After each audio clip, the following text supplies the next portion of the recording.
Your secretaries be say Zaid ibn Thabit mo Sidi Osman no Ali ibn Abi Talib no Abdullah Abisam omunyina ye the secretaries ana onkan bi oh what the mami udu na waka wode me unim scribe Muhammad scribe ani e friend Abdullah Abisa Naam o kasab se minimum no oh yeah genuinely no yeah Muhammad scribe yeah oh yeah where say he said say na Muhammad ba and sem no osi Nyankopon yi kire no say o ka kire no na say ono twire a otimi kire ne se minia aha say ma me twire ni say me twire ni say ya to hadith na yenhwe quote verbatim from hadith me person what do I the Abisa oh come on I asked you how is this supposed to be in the hadith when Abisa himself was expelled from the son. Your hadith didn't come say anytime it is there. The argument is not question about this. And the assembly ni hadith ni ma. Assembly ni hadith ni ma. We should talk about. No. Obisam question. No. Me question say me here now. Okay.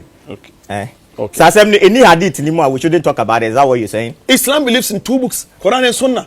Na say wabobo books bebre wabobo wo keke wabobo nkrofo Muhammad David mu nyina adi. Bibusa say wo su ni ma bisa. Bibusa say Abisa say after Ojai Islam no or say now oni Muhammad Abisa Ojai Islam. Yes. Source no way. A man named Abdullah ibn Sa'd ibn Abisar converted to Islam and became one of Muhammad's scribes. But he eventually left Islam and became an apostate. Why did a man who learned the Quran from Muhammad himself decide to become an ex-Muslim? It wasn't because he wanted to drink beer, or because he wanted to eat pork, or because he was being paid by the Jews. It was because he had indisputable proof that Muhammad was a false prophet. Let's read a quick summary of the problem that Abdullah saw. A little context: when Muhammad conquered Mecca, he ordered his followers to execute specific people, even if these people took refuge inside the Kaaba. Abdullah ibn Sa'd ibn Abisar was one of the people Muhammad ordered his followers to kill. Why did Muhammad demand Abdullah's head? This is from 23 Years by the Iranian scholar Ali Dashti. The last named on Muhammad's execution list, referring to Abdullah, had for some time been one of the scribes employed at Medina to write down the revelations. On a number of occasions, he had, with the Prophet's consent, changed the closing words of verses. For example, when the Prophet had said, "And God is mighty and wise," Abdullah ibn Abisar suggested writing down, "knowing and wise," and the Prophet answered that there was no objection. Having observed a succession of changes of this type, Abdullah renounced Islam on the ground that the revelations, if from God, could not be changed at the prompting of a scribe such as himself. After his apostasy, he went to Mecca and joined the Qurayshites. So Muhammad would receive revelations and recite these revelations to Abdullah, his scribe, and Abdullah would say, in effect, "Why don't we write it like this instead?" And Muhammad would reply, "Fine, write it like that." Abdullah eventually realized that if these were actual revelations from God, and if Muhammad was an actual prophet from God, Muhammad wouldn't keep letting his scribes make changes to the text of Allah's perfect, eternal word. Abdullah concluded that Muhammad wasn't a true prophet, and he abandoned Islam. This was a huge embarrassment to the early Muslim community, so much so that Allah even complained about Abdullah in his eternal speech, the Quran. Surah 6, verse 93. The commentary we're going to read in a moment uses the Pickthall translation, so we'll read the Pickthall translation of this verse. "Who is guilty of more wrong than he who forgeth a lie against Allah, or saith, I am inspired, when he is not inspired in aught, and who saith, I will reveal the like of that which Allah hath revealed?" So Allah is condemning someone who forges a lie against him, and someone who says he's inspired when he isn't, and someone who says, I can reveal verses just like the ones that come from Allah. According to Muslim commentators, this verse is actually referring to specific people who said these things. We read the historical background in Asbab al-Nuzul by al-Wahidi, 693. This verse was revealed about Abdullah ibn Sa'd ibn Abi Sar.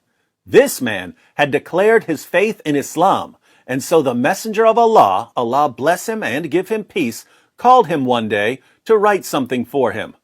Muhammad didn't just call him one day. Abdullah was one of Muhammad's regular scribes, but this commentary is going to focus on something that happened one particular day. When the verses regarding the believers were revealed, verily we created man from a product of wet earth. This is the passage about the creation of man in Surah 23, 12 through 14. The Prophet dictated them to him.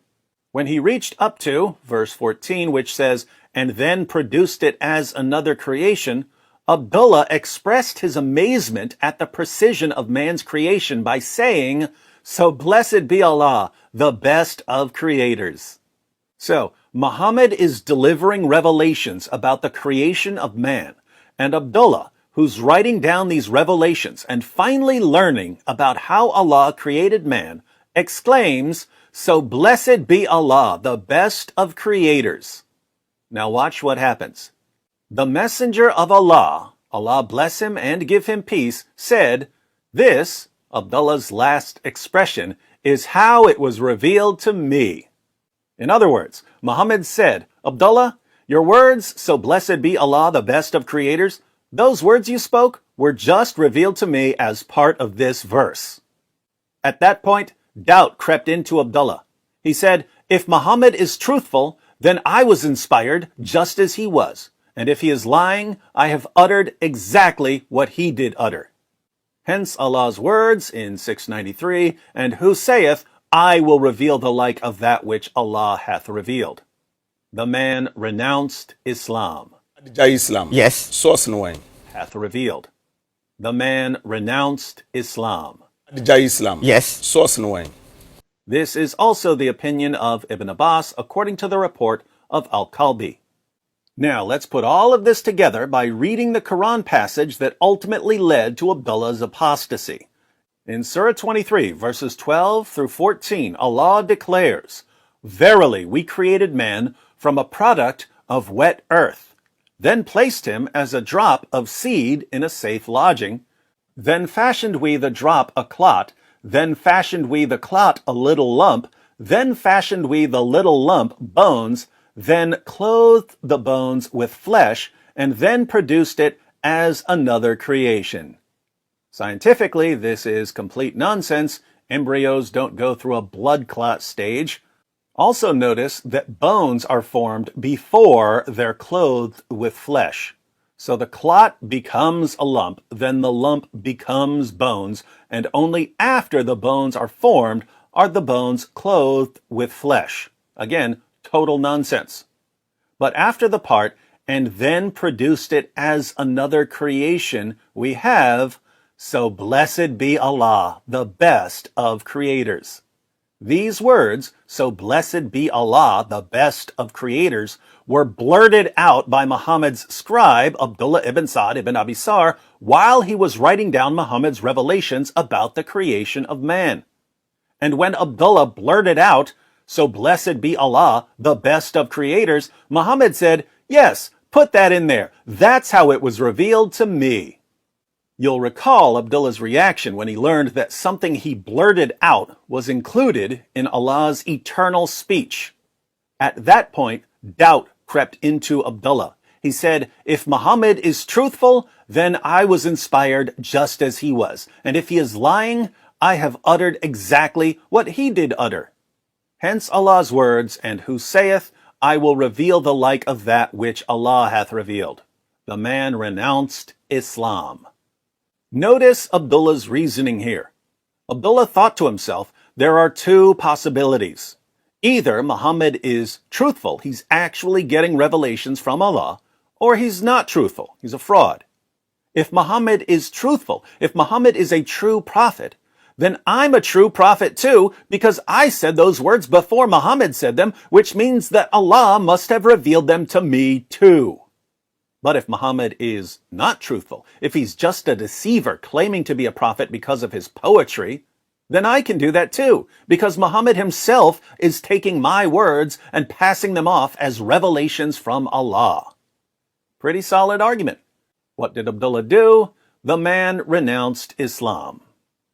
Abdullah became an apostate, but not for long, because Muhammad eventually conquered Mecca and demanded Abdullah's head for causing him so much embarrassment.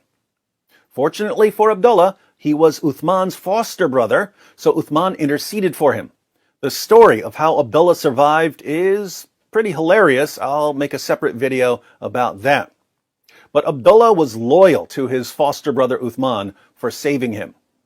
During the caliphate of Uthman, Abdullah even became the Muslim governor of Egypt.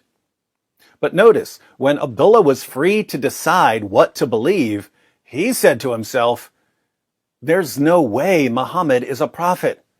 If Muhammad is a prophet, then I'm a prophet too, and I know I'm not a prophet, so Muhammad's not a prophet. I renounce Islam."